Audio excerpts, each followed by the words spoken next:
Hey everyone, I am advocate Pooja and आज हम बात करेंगे एक लेटेस्ट इशू के बारे में which is same sex marriages, जो कि अभी सुप्रीम कोर्ट में चल रहा है।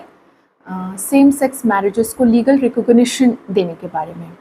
अगर हम इसकी हिस्ट्री की बात करें तो सबसे पहला जो सेक्शन था 377 सेक्शन, जो कि क्रिमिनलाइज करता था, क्राइम था अगर आप कोई भी अननेचुरल इंटरकोर्स कर रहे हो। अननेचुरल इज़ लाइक दो मेल्स के बीच में या दो फीमेल्स के बीच में, तो that intercourse was a criminal offence, और जिसकी पनिशमेंट जो है 10 ईयर्स से लेके रिग्रेस लाइफ इम्प्रिजनमेंट तक की थी। लेकिन 2018 में क्या हुआ, नवतेज सिंह जौहर वर्सेस यूनियन ऑफ इंडिया का केस आया, जिसमें सुप्रीम कोर्ट ने ये जजमेंट दिया कि जो होमोसेक्सुअल इंटरकोर्स है वो क्राइम नहीं होगा, उसको क्राइम की कैटेगरी से निकाल दिया गया, डिक्रिमिनलाइज कर दिया गया। इसके बाद जो सिनेरियो था वो ये था कि जो सेम सेक्स रिलेशंस थे, होमोसेक्सुअल रिलेशंस थे, वो इंक्रीज होने लग गए, राइट। सो होमोसेक्सुअल रिलेशंस इंक्रीज होने लग गए, बट उसका फ़ायदा क्या अगर आप उसको एक लीगल वैलिडिटी है ही नहीं।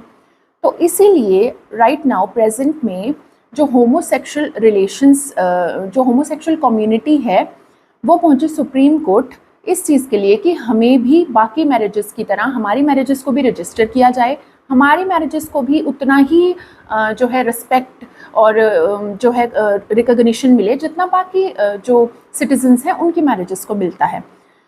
सो now the case is argued by our former attorney general Mukul Rohatgi ji, जो कि जिनकी बेसिकली दो कंटेंशंस हैं। उनकी पहली ये कंटेंशन है होमोसेक्सुअल कम्युनिटी की तरफ से कि जो सेक्सुअल मैरिजेस होंगी, इनको लीगल रिकॉग्निशन मिले और इनको रजिस्टर किया जाए, like other marriages are getting registered nowadays, तो इनको भी रजिस्ट्रेशन इनको भी मिले।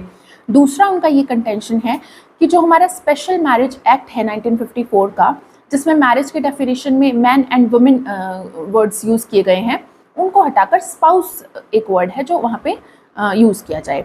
बेसिक कंटेंशंस जो वो ले रहे हैं, जो उनकी जो आर्ग्यूमेंट्स हैं, उनमें ये है कि आर्टिकल 21 को उन्होंने बेसिस बनाया है, आर्टिकल 14 को बनाया है। आर्टिकल 21 में right to marry already supreme court ने दे दिया है, तो राइट टू मैरी जब बाकी सिटीजन्स को है, तो जो होमोसेक्सुअल जो कपल्स हैं उनको भी होना चाहिए right to marry, because they are also the citizens of India like us, right.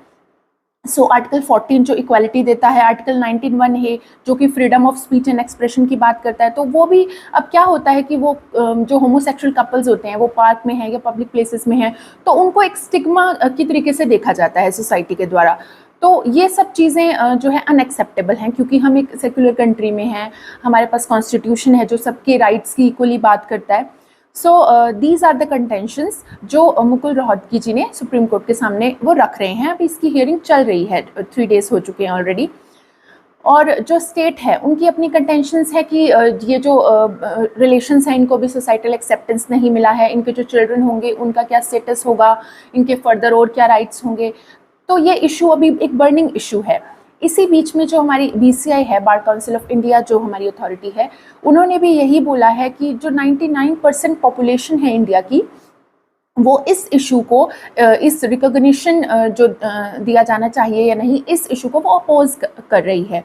दूसरा, जो जितनी भी डिस्ट्रिक्ट बार एसोसिएशंस हैं दिल्ली की, सारे जितने भी लॉयर्स हैं, उनका भी यही कहना है कि ये जो लीगल रिकॉग्निशन, जो सेम सेक्स मैरिज की बात चल रही है, इसको लेजिस्लेचर के प्रेरोगेटिव पे छोड़ा जाए। और जो लेजिस्लेचर, क्योंकि लेजिस्लेचर में, पार्लियामेंट में जो है इलेक्टेड रिप्रेजेंटेटिव्स आते हैं, तो वो एक बेस्ट, एक और अच्छे तरीके से जो है पूरे इंडिया को रिप्रेजेंट करते हैं, डेमोक्रेसी है, तो वहाँ पे इस इशू को अच्छे से जो है समझा जाएगा और अच्छे से इसके कंक्लूजन निकल के आएगा।